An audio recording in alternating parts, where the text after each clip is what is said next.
The land of the Thunder Dragon, officially the Kingdom of Bhutan, a small landlocked nation in Asia, located in the eastern Himalaya mountains south of China, bordering the Indian states of Sikkim, West Bengal, Assam and Arunachal Pradesh.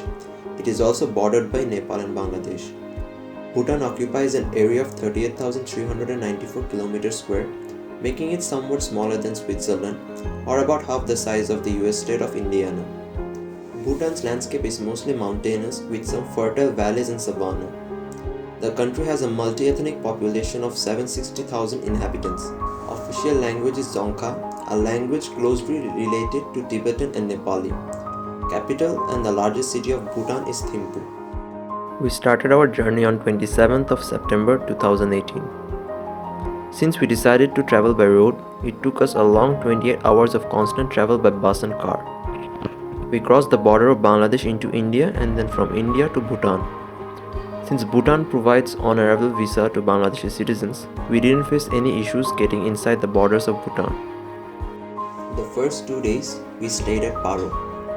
We visited Chalela Pass, which is the highest motorable point in Bhutan, sitting 3,988 meters above sea level between the Ha and Paro valleys. After witnessing the mesmerizing view from Chalela Pass, we went on to explore the city of Paro. The only international airport in Bhutan is situated at Paro. Walking inside the city, we could feel how pure and pollution-free the environment was there. Bhutan is the first country in the world with specific constitutional obligations on its people to protect the environment. Among its requirements, at least 60% of the nation must remain under forest cover at all times. The next day, we visited the Tiger's Nest. Tiger's Nest is a monastery located in the cliffside of the Upper Paro Valley. This monastery hangs on a precarious cliff at 3,120 meters, 10,240 feet above sea level. We trekked our way up and down numerous mountains. It took us around 6 hours to reach the monastery. Short breaks became compulsory as the mountains became steep and harder to walk on. But once we reached our destination, all our tiredness turned into joy. We had quite a heavy dinner before hitting the road again to our next destination, Thimphu, the largest and the capital city of Bhutan. We reached Thimphu around midnight and decided to stay in for the night. The next day we went around Thimphu and visited the Buddha Point, where a gigantic statue of Buddha is constructed with bronze and gold. We also visited a local park where another statue of Buddha was also seen. As we were returning back to our hotel, we came to know about a football match being held between Bangladesh and Pakistan, and how could we let this wonderful opportunity of supporting our national team on foreign ground slip by. And boy, wasn't that a glorious match. Bangladesh had a comprehensive win over Pakistan.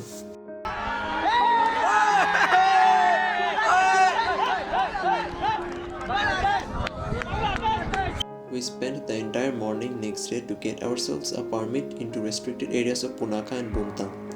On our way to Punakha, we came across Dochula Pass. The Dochula Pass is a mountain pass in the snow-covered Himalayas within Bhutan on the road from Thimphu to Punakha, where 108 memorial stupas have been built. It is 3,100 meters above sea level.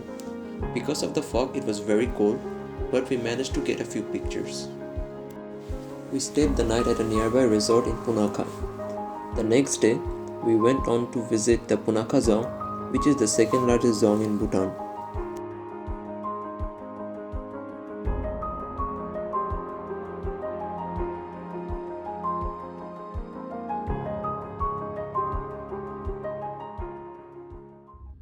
On our way to Bumtang, that's when the real adventure took place. Bumpy road, landslides, foggy roads with no other vehicles in sight, a steep fall of 9,000 feet, and most importantly, the bitter darkness along the road made us regret the decision of visiting Bumtang. No wonder this place is restricted for tourists. But thanks to our skillful guide and driver Mr. Lakman, we reached Bumtang around midnight after a terrifying journey of 9 hours. Thinking about the journey that night still makes me anxious.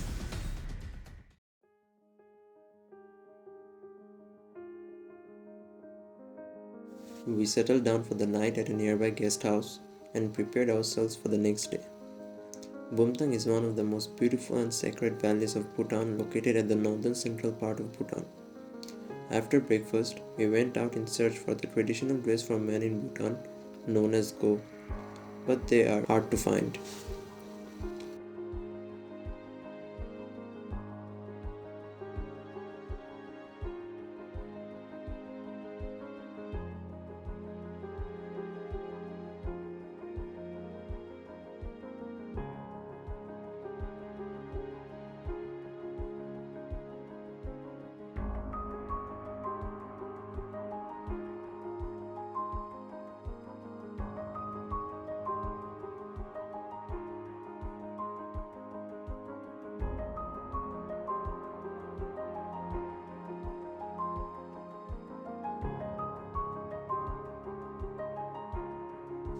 Finally, we found a place where we could rent co, and the day just couldn't get any better.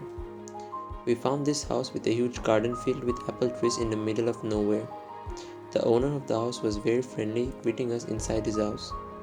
We took plenty of pictures, and before leaving the place, the owner handed a bag filled with apples to each and every one of us. With this, we completed all the tasks we planned to complete in Bhutan. It was time to head back. Bhutan is a country with strong ancient Buddhist culture and was completely cut off for centuries to avoid foreign influences. Life there is very quiet and simple.